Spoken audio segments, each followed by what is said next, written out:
ఒక అంబేద్కర్ గారు 1 డిగ్రీ 2 డిగ్రీలు దాదాపు 30కి పైగా డిగ్రీలు పూర్తి చేసిండ్రు. భారతదేశం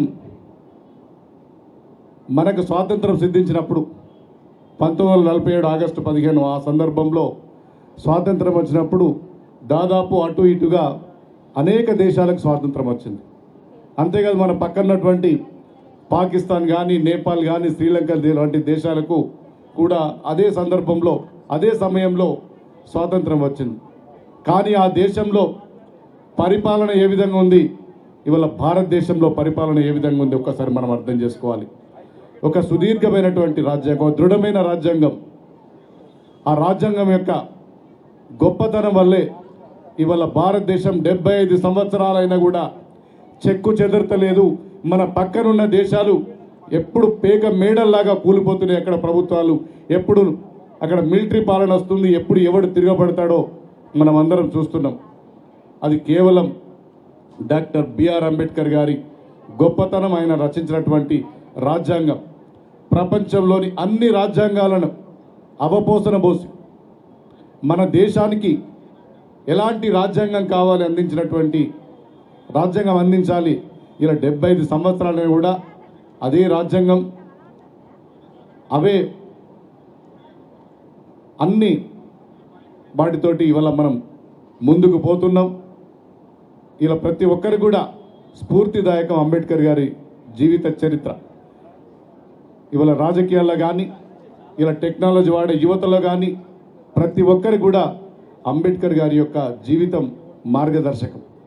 మరొక ముఖ్యమైన విషయం ఏమిటంటే 60 సంవత్సరాలుగా తెలంగాణ రాష్ట్రం కోసం మనం కొట్లాడినాం. ఇక్కడ ఆ రోజు అంబేద్కర్ గారు చిన్న రాష్ట్రాల అంశం పైన రాజ్యాంగంలో రాసి ఉండకపోతే మనకు తెలంగాణ రాష్ట్రం వచ్చి ఉండేది కాదు. ఎన్నో సంవత్సరాల ఆకాంక్షను కూడా డాక్టర్ బిఆర్ అంబేద్కర్ గారు ఆ రోజు మన తెలంగాణ ఆకాంక్షను కూడా, ఆ కళను కూడా సాకారం చేసినటువంటి, అంటే ప్రత్యక్షంగా కానీ పరోక్షంగా కానీ ఆయన రాజ్యాంగంలో రాసినటువంటి ఆ ఆర్టికల్ వల్ల, ఆ రాజ్యాంగంలో పొందుపరిచిన ఆ ఆర్టికల్ వల్లనే ఇలా తెలంగాణ రాష్ట్రం వచ్చింది.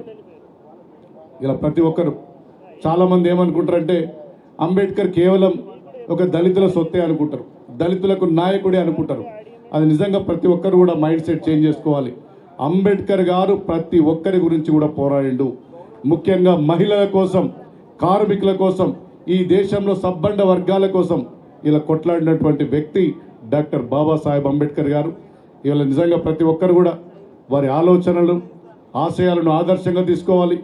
మన పిల్లల్ని కూడా అంబేద్కర్ లాంటి గొప్ప చదువులు చదివించాలని చెప్పి ప్రతి ఒక్కరిని నేను కోరుకుంటూ, ఇలా నిజంగానే ఏ సమాజం బాగుపడాలన్నా, ఏ వ్యక్తి బాగుపడాలన్నా, ఎవరు బాగుపడాలన్నా ప్రతి ఒక్కరికి కూడా కావాల్సింది విద్య ద్వారానే.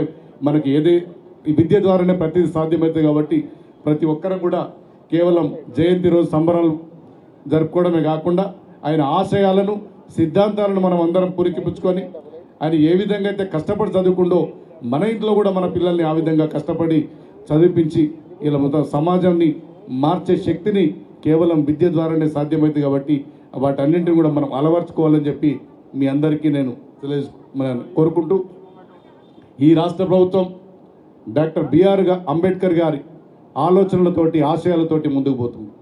సామాజిక న్యాయం అనే సిద్ధాంతంతో మన ముఖ్యమంత్రి కానీ, మన రాష్ట్ర ప్రభుత్వం కానీ ముందుకు పోతుంది.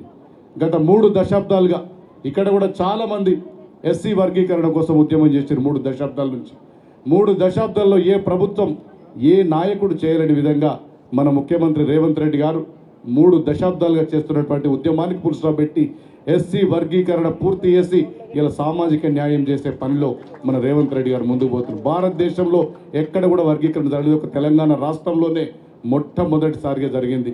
అది ఈ రాష్ట్ర ప్రభుత్వానికి ఉన్నటువంటి దళితుల పట్ల కమిట్మెంట్ అని నేను చెప్తున్నా. గతంలో మన ప్రభుత్వాలు చూసినాం 10 సంవత్సరాలు ఎస్సీలలో ఒక్క రిప్రజెంటేటివ్ ఉంటుండే క్యాబినెట్లో. కానీ ఈరోజు ఈ రాష్ట్ర ప్రభుత్వంలో 4 దళితులు క్యాబినెట్ మంత్రులు ఉన్నారు.